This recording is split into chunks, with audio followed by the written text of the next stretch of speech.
Crise lembra recomeço também, né?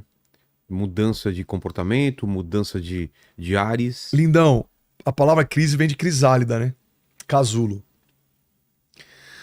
Toda metamorfose, toda transformação, toda mudança de natureza, ela é precedida por um período de crise. Então você vê, por exemplo, e só criando uma analogia aqui, Jesus, entre o batismo e o início do ministério, ele tem deserto.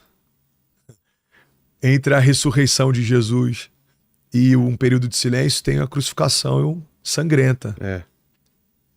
Então a Bíblia fala, o seu choro pode durar uma noite, mas a alegria vem pela manhã. Aqueles que semeiam com lágrimas, com cantos de alegria trarão seus feixes. Então o que é a crise? A crise, ela não é um hiato, não é um gap, uma janela, não é algo em que nada acontece. A crise é uma escola. As crises, elas aumentam a nossa patente, as crises, elas aumentam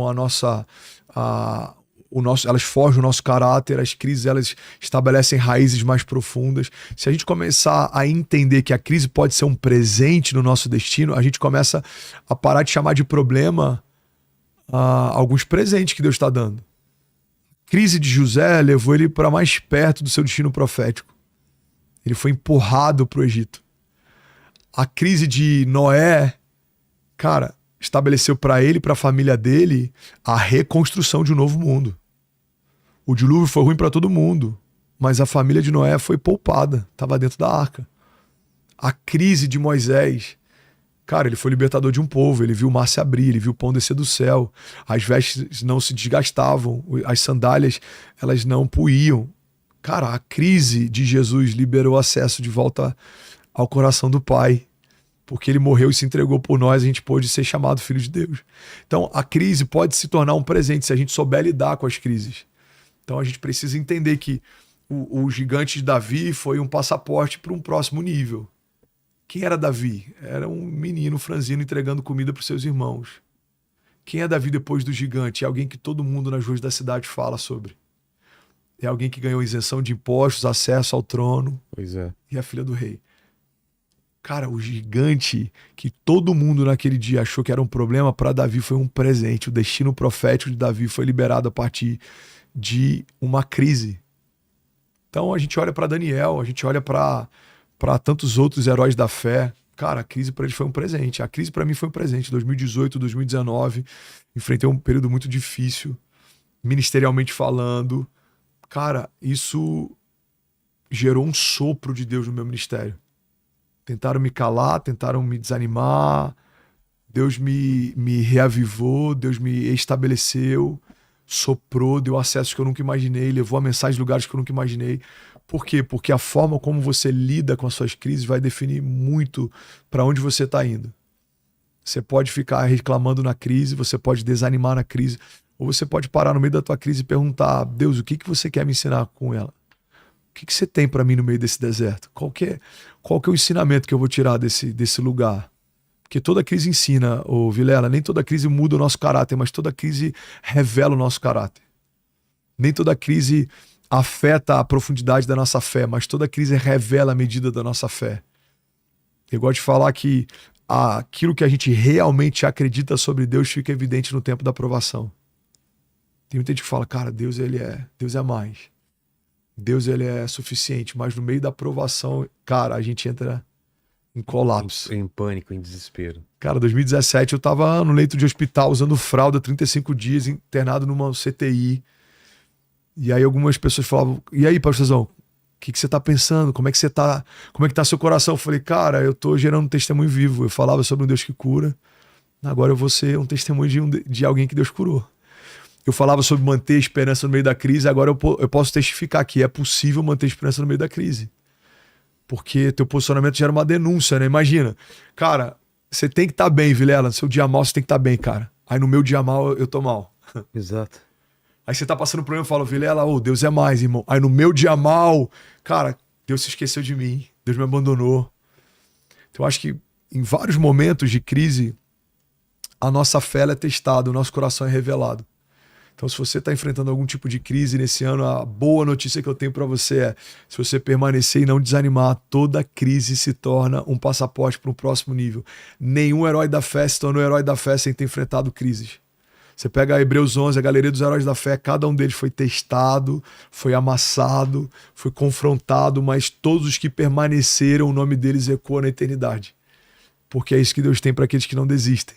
A Bíblia fala, a gente colocou a mão no arado e não somos daqueles que retrocedem, somos daqueles que permanecem e são salvos. E é isso que Deus tem para você e para tua casa, em nome de Jesus. O que significa deixar nas mãos de Deus? É não fazer nada? É esperar? É orar? O que que significa? Cara, essa é uma boa pergunta, porque é uma dúvida que muita gente tem, né? Entregar os seus caminhos ao Senhor significa abrir mão da tua agenda para viver a agenda dele, abrir mão do teu governo para viver o governo dele. A verdade é que muitas vezes a gente atribui para Deus a consequência de algumas crises sem nunca ter entregue para ele o controle. Então, você abriu uma empresa sem perguntar, você trouxe um sócio para dentro sem perguntar, agora a tua empresa está em crise e a tua pergunta é: Deus, por que você me deixou entrar nessa crise? E ele está dizendo: eu não deixei, foi você que entrou. Eu te dei uma impressão no espírito, você sabe que não era para entrar. Eu usei tal pessoa, eu falei com você dessa forma. A verdade, Vilela, vamos ser sinceros, a maior parte das vezes que a gente faz algo que não deveria fazer, a gente sabe que não deveria estar fazendo.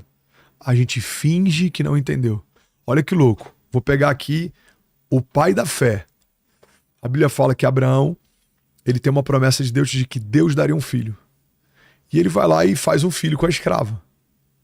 E aí então Deus dá para ele um filho.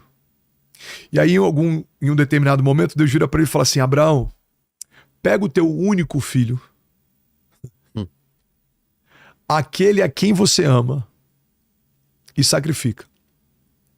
Primeira coisa que me chama a atenção: Abraão tem 2 filhos, mas Deus chama Abraão de pai de um filho único. E essa coisa, a gente precisa entender que Deus não considera o que não começa nele, a tal ponto de dizer para Abraão que ele só tem um filho porque foi só um filho que ele deu. O outro foi Abraão quem fez. É como se Deus estivesse dizendo: Abraão, eu só considero um filho como sendo teu porque o outro foi você quem deu. Mas para mim só conta o que eu te dei. Irmão, pega isso aqui, Vilela. Deus só se responsabiliza por aquilo que começa nele. É por isso que em outro momento a Bíblia fala que um sacerdote, o fogo se apaga, ele vai lá e acende o fogo sobre o altar e Deus chama aquele fogo de fogo estranho. Cara, é fogo do mesmo jeito, queima no mesmo lugar, mas Deus olha e fala: esse fogo é estranho. Por que esse fogo é estranho?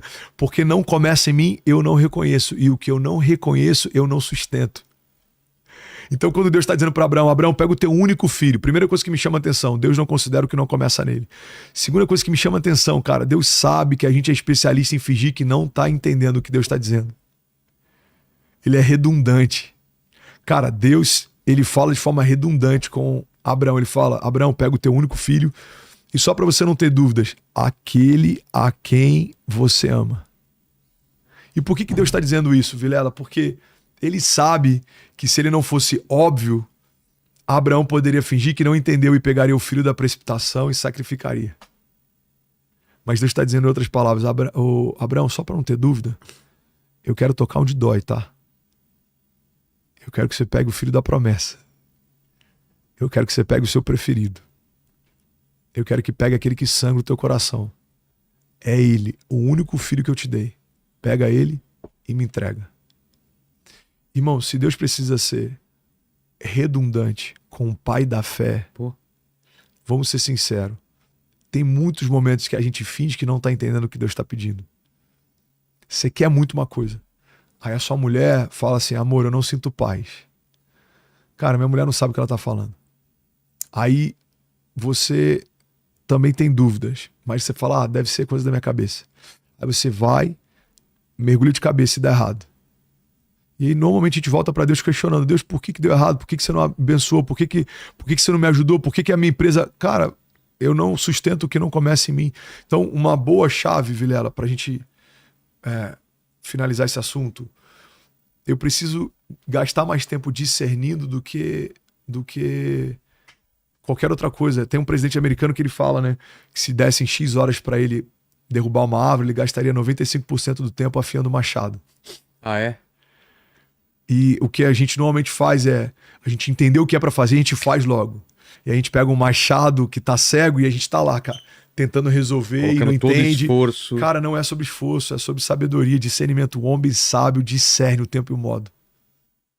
É sobre você ter sabedoria de dizer não para 10 portas, mas saber na hora certa a porta que tem que entrar. É você discernir quando a mensagem dessa secretária não é legal e você precisa demiti-la. É quando você perceber uma motivação de um funcionário, você falar, cara, essa motivação não tá legal. Em algum momento ele vai me convencer a tomar uma atitude que vai ferir um princípio da empresa e isso não vai terminar bem. É sobre você perceber, cara, o meu filho tá com um comportamento que eu preciso dar mais atenção. Eu tô perdendo o coração do meu filho. Meu casamento não tá indo bem, a minha empresa, enfim. A maior parte das vezes os sinais eles são claros, só que a gente escolhe negligenciá-lo. É como aquele filme Clique, que um cara pega um controle e avança a e ele vida. acelera. E quando você acelera, você negligencia muita coisa. E aí quando você vai perceber, cara, coisas que estavam nítidas debaixo do seu nariz, cara, não dá mais tempo de resolver. Por quê? Porque você passou tempo demais negligenciando os sinais. Então, para você que quer romper em 2025, acho que uma boa chave para lidar com as crises é desenvolver, cara, um discernimento maior do que você teve até aqui. É você desenvolver uma sensibilidade quando Deus fala, maior do que você desenvolveu até aqui. Eu acho que esse é um bom conselho para ajudar quem quer romper em 2025. Com certeza.